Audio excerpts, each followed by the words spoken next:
एक रात मैं अपने दो दोस्तों के साथ बाइक पर तेल गांव के घने जंगलों से गुजर रहा था। मैं बाइक चला रहा था और पीछे राहुल और विक्रम बैठे हुए थे। पूर्णिमा की रात थी, चांद पूरा चमक रहा था, लेकिन जंगल की घनी छाया ने रास्ते को आधा अंधेरा बना रखा था। हवा में पत्तों की सरसराहट के साथ दूर कहीं से अजीब सी चीखें गूंज रही थी, जैसे कोई जंगली जानवर नहीं बल्कि कुछ और ही हो। रास्ता बिल्कुल सुनसान था, सिर्फ हमारी बाइक की हेडलाइट ही अंधेरे को चीर रही थी। अचानक राहुल ने पीछे से कहा, अरे यार, बाजू में बाइक लगा दो, मुझे बहुत जोर से सुसु आ रहा है। मुझे भी पेशाब की टंकी खाली करनी थी, इसलिए मैंने बाइक को रास्ते के किनारे एक पुराने पेड़ के पास लगा दिया। मैं और राहुल एक तरफ घनी झाड़ियों की ओर चले गए, जबकि विक्रम दूसरी तरफ अकेला चला गया।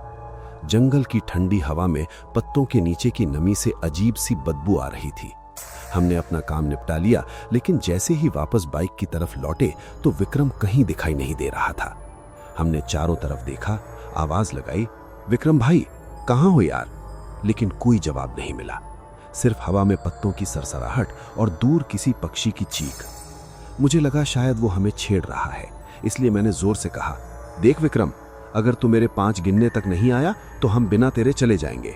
मैं गिनना शुरू कर दिया, 1 2 3 4 5।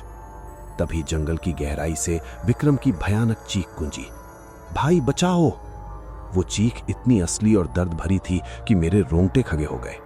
राहुल ने कहा, लगता है मजाक कर रहा है, लेकिन मैंने साफ कहा, नहीं यार, ये मजाक नहीं है, उसकी आवाज में असली डर है। फिर दूसरी चीख आई, मुझे छोड़ दो, मुझे छोड़ दो। वो किसी से विनती कर रहा था, आवाज में रोना और दहशत दोनों थी। हम दोनों बिना सोचे जंगल की तरफ भागे। कुछ मीटर अंदर जाते ही जमीन पर बिखरे सूखे पत्तों पर ताजा खून दिखाई दिया। वो खून चमकदार लाल था, अभी अभी गिरा हुआ लग रहा था। हवा में खून की धातु जैसी तेज बदबू फैल रही थी। हम दोनों डर से थरथर आ गए। जमीन पर घिसटने के गहरे निशान थे, जैसे कोई भारी चीज को जबरदस्ती खींचा गया हो। उन निशानों के साथ साथ विक्रम के जूते के प्रिंट भी थे, लेकिन वो अधूरे और लड़खड़ाते हुए थे। हमने उनका पीछा किया, तभी विक्रम की और तेज चीख आई। हमने सिर उठाया तो दूर अंधेरे में एक काली साड़ी पहनी हुई औरत दिखाई दी। वो विक्रम का एक पैर पकड़े हुए उसे घसीटते हुए ले जा रही थी। उसकी गति इतनी तेज थी जैसे वो जमीन पर नहीं बल्कि हवा में तैर रही हो। चांद की रोशनी में उसकी साड़ी लहरा रही थी, लेकिन चेहरा पूरी तरह छिपा हुआ था। हमने पीछा किया, लेकिन वो जैसे जादू से जंगल में गायब हो गई। विक्रम अभी भी दर्द से चीख रहा था, भाई बचाओ, ये क्या है? हमने घसीटने के निशानों का पीछा जारी रखा। निशान हमें जंगल के बीचों बीच एक पुरानी लकड़ी की 2 मंजिला कोठी तक ले गए। वो कोठी बिल्कुल जर्जर थी, दीवारों पर घास फूस उगाए थे। छत पर जंग लगी लोहे की छड़ें लटक रही थी। हवा में सड़ांध और पुरानी लकड़ी की गंध मिली हुई थी। अचानक कोठी से विक्रम की एक और चीख आई और फिर सन्नाटा छा गया, ऐसा सन्नाटा जो कानों में भारी लग रहा था। मैंने राहुल से कहा, जल्दी चल, विक्रम को बचाना है। लेकिन राहुल पीछे हट गया, उसका चेहरा सफेद पड़ गया था। नहीं, वो डायन है, देखा नहीं कैसे घसीट रही थी, साधारण औरत ऐसा नहीं कर सकती। मैंने उसे समझाया, अरे पागल, वो औरत नहीं हो सकती, शायद कोई पागल आदमी हो जिसने साड़ी पहन रखी हो। हमें विक्रम को बचाना होगा, वरना वो मर जाएगा। राहुल अभी भी कांप रहा था, लेकिन मैंने उसे जबरदस्ती साथ लिया। हमने आसपास पड़ी सूखी लकड़ियों से मोटी लाठियां उठाईं और कोठी के दरवाजे के पास पहुंचे। जैसे ही मैंने दरवाजा जोर से धकेला, अंदर से सैकड़ों चमगादड़ उड़ते हुए बाहर निकले। उनकी पंखों की फड़फड़ाहट मेरे चेहरे पर लगी। एक ने मेरे गाल पर खरोंच भी मार दी। राहुल चीख उठा, देखा, डायन का घर, चमगादड़ यहीं रहते हैं। मैंने कहा, चुप कर और पीछे आ। अंदर घुसते ही अंधेरा और गहरा था। मैंने मोबाइल की टॉर्च चलाई। चारों तरफ मकड़ियों के जाले लटक रहे थे, जो मेरे चेहरे से चिपक जाते थे। हर कदम पर धूल उड़ रही थी, जो गले में अटक रही थी। पुरानी लकड़ी की कुर्सियां और टेबल कीड़ों ने चबा डाली थी। दीवार पर पुराने फोटो फ्रेम लटक रहे थे, एक आदमी और एक औरत, लेकिन उनकी आंखें धूल के नीचे भी चमकती लग रही थी, जैसे हमें घूर रही हो। तभी विक्रम की भयानक चीख ऊपर से आई, लेकिन इस बार आवाज में कुछ अजीब था, जैसे वो खुद नहीं बल्कि कोई और बोल रहा हो। राहुल ने मेरा हाथ पकड़ लिया, ऊपर मत जा, वो हमें भी मार डालेगी। मैंने हाथ छुड़ा लिया और खून से सनी सीढ़ियों की तरफ भागा। सीढ़ियों पर गाढ़ा खून बह रहा था, गर्म और चिपचिपा। हर सीढ़ी पर पैर रखते ही चिकनाहट महसूस हो रही थी। ऊपर पहुंचते ही कॉरिडोर में जो नजारा था वो देखकर मेरे पैरों तले जमीन खिसक गई। छत से विक्रम की लाश उल्टी लटक रही थी। दोनों पैर काली रस्सी से बंधे थे, सिर पूरी तरह गायब था। गर्दन से खून की धारें अभी भी टपक रही थीं, जमीन पर पोखर बन गया था। लाश के हाथ लटक रहे थे और उंगलियां हल्की हल्की हिल रही थीं, जैसे अभी भी जिंदा हो। राहुल चीख उठा और पीछे हट गया। तभी विक्रम की आवाज फिर आई, भाई मुझे बचाओ। लेकिन लाश तो बिना सिर की थी। हम हैरान थे। आवाज एक कमरे से आ रही थी। हम लाठियां थामे उस कमरे में घुसे। कमरा अंधेरा और ठंडा था। हवा में सड़ती हुई मांस की बदबू थी। टॉर्च की रोशनी में कोने में वही काली साड़ी वाली औरत बैठी थी। उसकी पीठ हमारी तरफ थी, सिर पर पल्लू था, लेकिन वो विक्रम की आवाज में रो रही थी, बचाओ, मुझे छोड़ दो। हम समझ नहीं पा रहे थे। मैंने पूछा, कौन हो तुम? विक्रम कहाँ है? तभी वो धीरे धीरे मुड़ी। उसका सिर पूरी तरह गायब था। गर्दन का कटा हुआ हिस्सा खुला था। खून सूख चुका था, लेकिन ताजा लग रहा था। उसके हाथ में विक्रम का कटा हुआ सिर था। सिर की आंखें अभी भी खुली थीं, मुंह से खून टपक रहा था। सिर ने हमारी तरफ देखा और बोला, दोस्तों, मैं यहां हूं। मेरे खून में बर्फ जम गई। हम जान गए कि ये औरत कोई इंसान नहीं, चुड़ैल, भूत या अधूरी आत्मा थी। वो खून की प्यासी थी। उसने विक्रम का सिर अपने गले पर रखा, जोर से झटका दिया। हड्डियों के चटकने की आवाज आई और अब विक्रम का चेहरा उसके शरीर पर था। वो मुस्कुराई, दांत पीले और नुकीले थे। फिर बोली, मुझे मेरा सिर ला दो, वरना मैं तुम्हारा सिर ले लूंगी। उसकी आवाज में हजारों की चीखें मिली हुई थी। हम दोनों भय से भागे। जंगल में दौड़ते हुए मैंने महसूस किया कि राहुल पीछे नहीं है। मैं लौटा तो देखा वो कोठी की तरफ वापस जा रहा है, जैसे सम्मोहित हो। मैंने चिल्लाया, राहुल रुक, लेकिन वो नहीं रुका। ऊपर की खिड़की में वही औरत खड़ी थी, विक्रम का चेहरा लिए मुस्कुरा रही थी।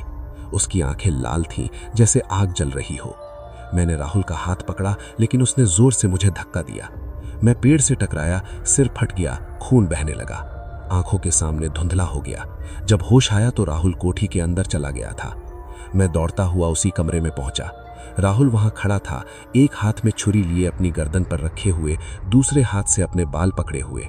वो बड़बड़ा रहा था, मेरा सिर ला दो, मुझे मेरा सिर ला दो। फिर उसने खुद ही छुरी घोंप दी। खून की फुहार उड़ी, सिर अलग हो गया और उसके हाथ में आ गया। धड़ जमीन पर गिरा, खून की नदी बहने लगी। मैं चीखा, लेकिन मेरे मुंह से आवाज नहीं निकली। पीछे से विक्रम की आवाज आई, डर गए? मैं मुड़ा तो खिड़की में वही औरत अब विक्रम का सिर लिए खड़ी थी।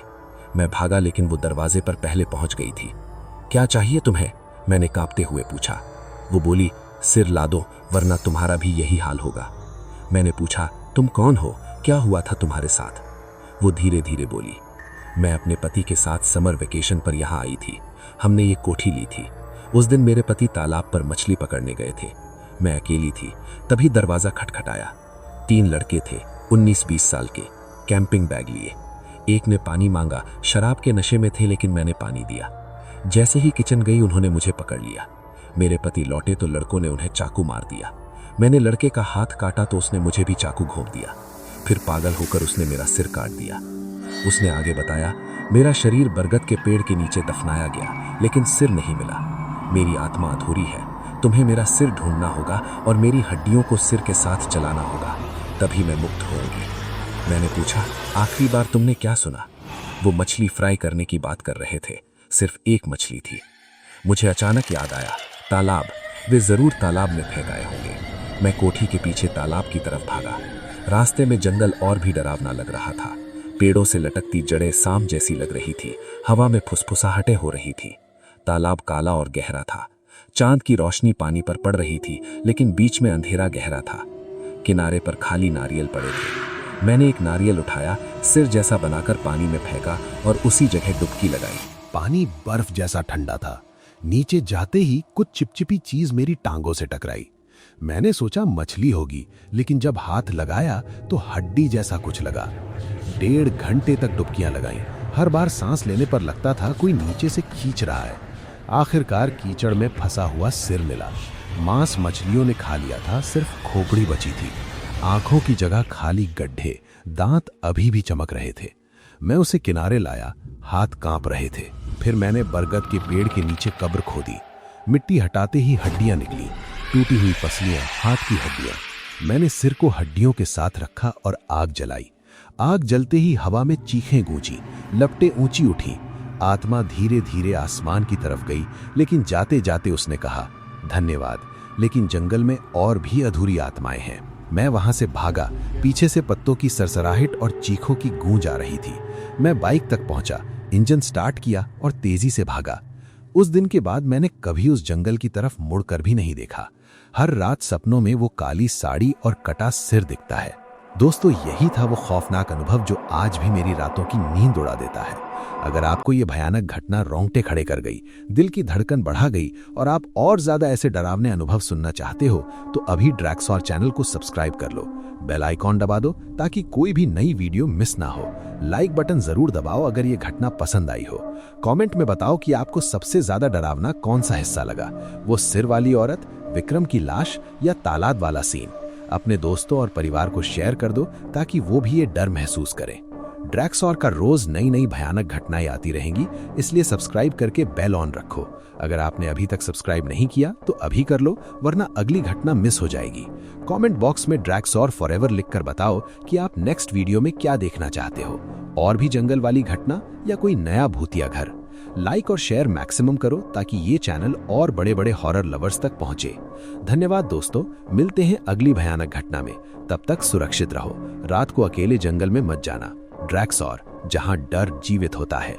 सब्सक्राइब, लाइक, कमेंट, शेयर सब कर दो अभी।